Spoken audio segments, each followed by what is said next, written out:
பெரும்பாலான மரங்களை வந்து அகற்றிட்டே வராங்க சாலை விரிவாக்கத்துக்காக. ஆனா அது மரம் நடுறதா வந்து நீங்க கடந்த முறை நட்டுக்கினே இருக்கிறோம். நடுறதுனா நான் காட்டுறவங்கள இந்த ஆண்டு நீங்கள் நான் சொல்கிறேன் கேளுங்க. நல்லா சாலை விரிவாக்கம் பண்ணணும்னா மரத்தை வெட்டி தான் ஆகணும். பல முறை சொல்லியாச்சு. நிலத்தை கையகப்படுத்தி தான் ஆகணும். சாலைகள் எப்படி என்ன பண்ணலாம் சொல்லுங்க பாப்போம். நீங்கள் ஒரு ஐடியா கொடுத்தா நான் அப்படி பண்ணுறேன்.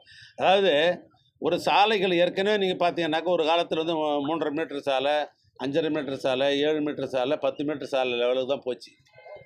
இன்றைக்கி இருக்கிற போக்குவரத்து என்பது நாளுக்கு நாள் கூடிக்கொண்டே இருக்கிறது. அது இருசக்கர வாகனமாக இருக்கலாம், 4 சக்கரம். ஆனால் வந்து சாலைகளை விரிவுபடுத்த வேண்டிய கட்டாயம் வந்து விடுகிறது. அப்போ சாலைகளை விரிவுபடுத்துகிற பொழுது என்ன பண்ண முடியும்? ஒன்று மரத்தை வெட்டி தான் ஆகணும். ஹைவேஸுக்கு அதாவது நெடுஞ்சாலைத்துறைக்கு போதுமான இடம் இல்லை என்று சொன்னால் பக்கத்தில் நிலத்தையும் நான் கையகப்படுத்த வேண்டிய சூழ்நிலை தான் இருக்கிறது. எதுக்காக? நீ நானும் நம்ம அத்தனை பேர் போகிறதுக்கு சாலைக்காக தான். தனிப்பட்ட அரசாங்கத்துக்கு என்ன அதில் போய் வெறுப்பு இருக்க முடியும்? அந்த அடிப்படையில் தான் மரங்கள் வெட்டுறோம். ஆனால் நான் சொன்ன மாதிரி இந்த ஆண்டு, இந்த நூற்றாண்டை முன்னிட்டு இந்த ஆண்டு 5 லட்சம் மரக்கன்று நட்டுருக்கிறோம் நாங்கள். அது மாதிரி கூடுமாற வரைக்கும் நாங்கள் வந்து எங்கெங்கெல்லாம் நாங்கள் மரத்தை அகற்றுகிறோமோ அந்த பாதைகளெல்லாம் இந்த மரம் வைப்பதில் இந்த துறை வந்து முன்னணியில் வந்து செயல்படுறோம் நாங்கள். உங்களுக்கு அதை மாதிரி எங்கேயாவது இடத்துல இப்போ புதுசாக விரிவாக்கம் செஞ்ச இடங்களில் மரங்கள் எதாவது நடுமையானால் என்னுடைய கவனத்துக்கு நீ கொண்டு வரீங்கன்னால் அதுக்கு முக்கியத்துவம் கொடுத்து அந்த மரங்களை தமிழ்நாட்டில் எந்த இருந்தாலும் இந்த நெடுஞ்சாலைத்துறையின் சார்பாக கட்டாயம் நாங்கள் நடுவோம். அப்புறம் நிலம் கையகப்படுத்துவது தொய்வாக இருக்குது. இந்த நிலம் கைவேஸ் வேலைகள் ஒரு காலத்தில் நிலம் கையகப்படுத்த ரொம்ப நாள் தொய்வாக கிடந்துன்றது உண்மை தான். அது இல்லைன்னு மறுக்கலை. ஒரே ஒரு சின்ன உதாரணம். 2009 வந்து ஈசிஆர் ரோடு, அதாவது கிழக்கு கடற்கரை சாலை சென்னையில், அதாவது திருவான்மையூர்லேருந்து ஆரம்பித்து மாமல்லபுரம் வரைக்கும் போகிற சாலைக்கு தான் அந்த ஈசிஆர் ரோடுன்னு சொல்லுவாங்க. கிழக்கு கடற்கரை சாலைன்னு பேர். அதில் வந்து போக்குவரத்து அதிகம். ஏன்னா மாமல்லபுரத்துக்கு வந்து சுற்றுலா பயணிகள் அதிகமாக போகிற இடங்கள்.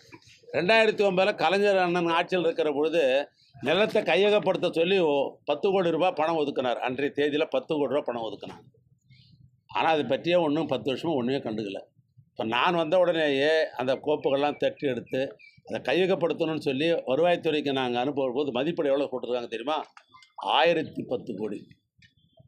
2009 எடுக்க வேண்டிய இடத்த ஒழுங்காக அந்த நிலத்தை எடுத்துருந்தோம்னா இன்றைக்கி 1000 கோடி ரூபாய் வந்து அரசுக்கு வந்து பணச்சுமை வந்திருக்காது.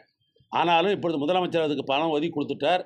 அந்த பணிகள் நாங்கள் வேகமாக செய்து கொண்டிருக்கிறோம். ஒன்று, தமிழ்நாட்டில் பூராவும் இந்த நிலங்களை உடனே கையகப்படுத்தும் என்பதற்காக மாவட்ட வருவாய் அலுவலர்களுக்கு பல்வேறு, அதாவது டிஆர்ஓக்களுக்கு அரசின் சார்பாக பல பணிகள் இருக்கிறது.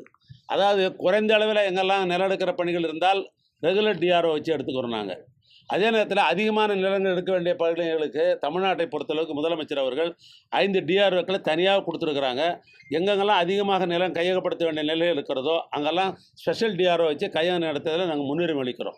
ஏன் அந்த கையகத்தில் ஏன் முன்னுரிமை அளிப்பதுக்கு காரணத்துக்கு தான் முன்னாலேயே சொன்னேன். அது லேட்டாக மார்க்கெட்டு வேலை அதிகமாக இருக்கும், அரசாங்கத்து தான் பண சுமை வரும் அப்படின்றதால இந்த அரசாங்கத்தை பொறுத்தளவுக்கு நிலகம் கையப்படுத்தல ரொம்ப வேகமாக செயல்பட்டு கொண்டிருக்கோம். அப்படி ஒரு டீம் கோயம்புத்தூரில் செட் பண்ணியிருக்கீங்க. அந்த டீம் இருந்துமே கலைஞர் நீச்ச நீலிக்குளம் பாளையம், டிஎம்ஏடு தண்ணீர் பந்தல் பாலம் எல்லா வேலையுமே முடங்கி போயிருக்கு. இப்போ அவினாசி ரோடு பாலத்துக்குமே இன்னும் தேவையான நிலம் இன்னும் கையகப்படுத்தி கொடுக்க முடியல. அதனால நிறைய வேலைகள் லேட் ஆகிக்கிட்டே இருக்குது. இல்லை அவினாசி பாலத்தை பொறுத்தளவுக்கு ஏற்கனவே 2026 வரைக்கும் அவங்களுக்கு பீரியட் இருக்குது. ஆனாலும் அதையும் நான் செக் பண்ணிட்டேன். அதுவும் முன்னமாகவே அந்த பாலப்பணிகளையும் நாங்கள் வந்து கட்டாயம் வந்து அது வந்து விரைந்து முடிப்போம். எனக்கு எங்களுடைய அதிகாரி கொடுத்துருக்கிற அந்த அடிப்படையில் பார்க்குற பொழுது இப்போ ஏறத்தாழ 67% பணிகள் வந்து இந்த அவினாசி அந்த பாலத்தில் முடிஞ்சிருக்குது. டிசம்பர் மாதத்துக்குள்ளே நான் அதை முடித்து தர சொல்லியிருக்கிறேன். 2024 டிசம்பருக்குள்ளே அதை முடித்து தர சொல்லியிருக்கிறேன். அதை கட்டாயம் செஞ்சிடுவாங்க நான் நம்புகிறேன். இப்போ இந்த சில இடங்களில் வந்து என்ன நிலம் கையப்படுத்தல தாமதமாக இருக்குதுன்னு சொல்லியிருக்கிறீங்க. மாவட்ட ஆட்சித்தலைவர் இங்கே தான் இருக்கிறாரு. அதே போல் வருவாய்த்துறை டிஆர்ஓ இங்கே தான் இருக்கிறாங்க. அவங்க அதுக்கு தனி கவனம் செலுத்தி இன்னும் விரைந்து எவ்வளோ எடுக்க முடியுமோ அதை எடுக்கிறதுக்கு வேண்டிய ஏற்பாடு செய்யணும். நான் மதுரை அது ரொம்ப நாளாக தொடங்கிட்டான்னு தான் சொல்கிறாங்க. காம்பவுண்டு மேலே போட்டாங்க, அப்புறம் 2 கல் எடுத்து வச்சாங்க. அப்புறம் உங்களுக்கே தெரியும். அதுக்கு பின்னால் அவங்க அறிவித்ததுக்கு பின்னால் பல ஆண்டு காலம் அந்த கிடப்பில் இருந்தது. இன்னும் சொல்ல போனால் போன முறை என்னது நான் இது அரசு அதிகாரிகள் வைத்துக்கொண்டு நான் அரசியல் பேச முடியாது. ஆனாலும் கூட உங்களுக்கு ஒரு செய்தியை நான் பகிர்ந்து கொள்ள விரும்புகிறேன். சென்ற முறை நாங்கள் வந்து 3 ஆண்டு காலத்திற்கு முன்னால் தேர்தலில் நாங்கள் பணியில் வருகிற பொழுது தேர்தல் பிரச்சாரத்துக்கு வந்து இன்றைக்கு இளைஞரணி உடைய விளையாட்டுத்துறை அமைச்சர் தம்பி உதயநிதி ஸ்டாலின் அவர்கள் தன்னுடைய தேர்தல் பிரச்சாரத்திலேயே ஒரு செங்கல் வச்சு காட்டினார். இதுதான் எய்ம்ஸ் மருத்துவமனையில் அடிக்கல் நாட்டப்பட்ட கல்லுன்னு சொன்னார். உங்களுக்கு தெரியும், நீங்கள் தான் எடுத்து போட்டீங்க தொலைக்காட்சியெல்லாம். ஆனால் இந்த ஆட்சி வந்த உடனேயே அதுக்கு இணையாக கிண்டியில் பல்நோக்கு மருத்துவமனை என்று ஒன்றை கட்டுவது என்று முடிவு செய்யப்பட்டு ஏறத்தாழ 240 கோடி ரூபாயில் இன்றைக்கு அதை கட்டியிருக்கிறோம். தயவுசெய்து நீங்கள் போய் பாருங்கள். எய்ம்ஸ் மருத்துவமனைக்கு இல்லாத சிறப்புகள்லாம் அந்த மருத்துவமனையில் இருக்குது. அதாவது வந்து கேத் லேபிலிருந்து, எம்ஆர்ஐயிலிருந்து, சிடி ஸ்கேன்லேருந்து, ஸ்பெஷல் வார்டிலிருந்து, ஏன்னா எல்லாமே இப்போ அங்கே இருக்குது. அந்த அளவுக்கு நாங்கள் எவ்வளோ நாளில் செஞ்சுருக்கிறோம்? 13 மாதத்திலே செஞ்சுருக்கிறோம். அது ஒப்பந்த காலம் என்று எடுத்துக்கொண்டால் 18 மாதம் ஒப்பந்த காலம் அது. ஆனால் 13 காலத்தில் அதை 13 மாதத்தில் திறந்து நாங்கள் திறப்படா பண்ணியிருக்கிறோம். பெரும்பணத்தை வைத்திருக்கிற ஒன்றிய அரசாங்கம் நினச்சிருந்தாக்கா எப்பயோ அதை செஞ்சுருக்கலாம். ஆனால் இன்றைக்கு அதை தொடக்கிறாங்கன்னு சகோதரி சொல்கிற மாதிரி இருந்தால் அது அரசியலுக்கு நுண்ணோக்கமாக இருக்கலாம் மொழிய. ஏன் அதை வந்து எய்ம்ஸ் மருத்துவமனை வந்து கட்டடத்தை கட்டுவதுக்கு யார் குறுக்க நிற்கிறாங்க? மாநில அரசாங்கம் குறுக்க நிற்குது. மாநில அரசாங்கம் எல்லாத்துக்கும் ஒத்துழைக்க தயாராக இருக்கிறோம்.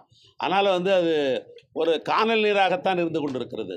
பாதகம் செய்பவரை கண்டால் நாம் பயங்கொள்ளலாகாது பாப்பா, மோதி மிதித்து விடு பாப்பா, அவர் முகத்தில் உமிழ்ந்து விடு பாப்பா. அண்மை செய்திகளை உடனுக்குடன் தெரிந்து கொள்ள இணைந்திருங்கள் இயம்நாடு தொலைக்காட்சியுடன்.